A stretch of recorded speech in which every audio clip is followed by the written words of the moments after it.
Srini, of course, as you all know, was the head of Microsoft India here in Hyderabad. He's now a prominent angel investor in Hyderabad. Among other companies, he's chairman of Setu Software. He's also been a mentor to customfurnish.com right from the inception. Srini, of course, was involved with my other company also, MedPlus, where he continues to be an investor and where he was a director for a long time.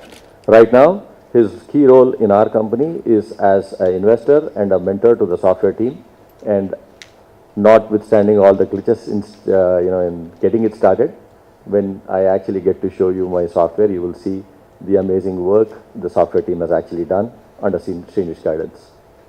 Now, without further ado, I'll just take you through the presentation for our company.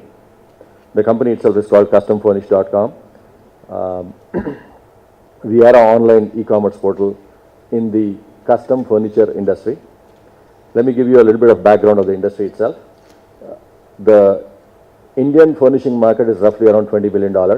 These numbers, of course, are gathered from various sources, and the market itself is actually growing pretty rapidly.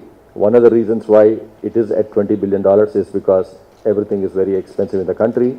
There is not enough scale. We'll come to all that later, but right now the market is actually at 20 billion and the organized retail share is at around 15%.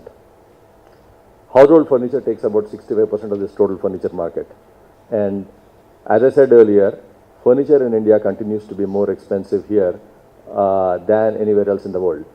If you actually look at it, for a like-to-like product, when you look at stuff like, garments or, let's say, leather goods and everything else, you will find that there is a huge price parity between countries like India and Europe and US and all.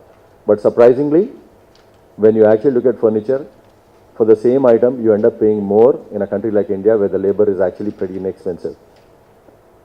And that is one of the things which we will actually address as we go forward. So one of the things which can help this entire situation is obviously the latest e-commerce, the e-commerce kind of models. This can flatten the supply chain and decrease the cost and increase the overall consumption and market size. So one of the key challenges faced by, actually brick and mortar owns roughly about 99% of this $20 billion market right now. E-commerce has between 1.5% to 2%. And the challenges faced by brick and mortar are many.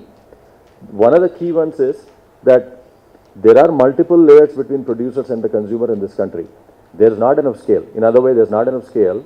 So you see a lot of very, very small manufacturers. 85% of this is done in small and medium scale industries, a lot of whom do not have either the machinery or the buying power or the, or the ability to reach the end customer directly. Hence, the price actually becomes much more than what it should be. The other unique thing to furniture is that obviously it's a very bulky thing. It requires a lot of space to display. People are looking for range everywhere. So the minute you start to set up a showroom, you end up taking, the standard showroom would be around 40,000 square foot. So an item on which you don't really buy regularly, for a store to actually display this kind of stuff will add on a lot of cost. And that is what actually ends up driving the cost of all the furniture. The other thing, obviously, whenever you have inventory, there's going to be redundancy risk. And again, in an expensive item, this actually becomes even more acute, and hence cost actually goes up because of that also.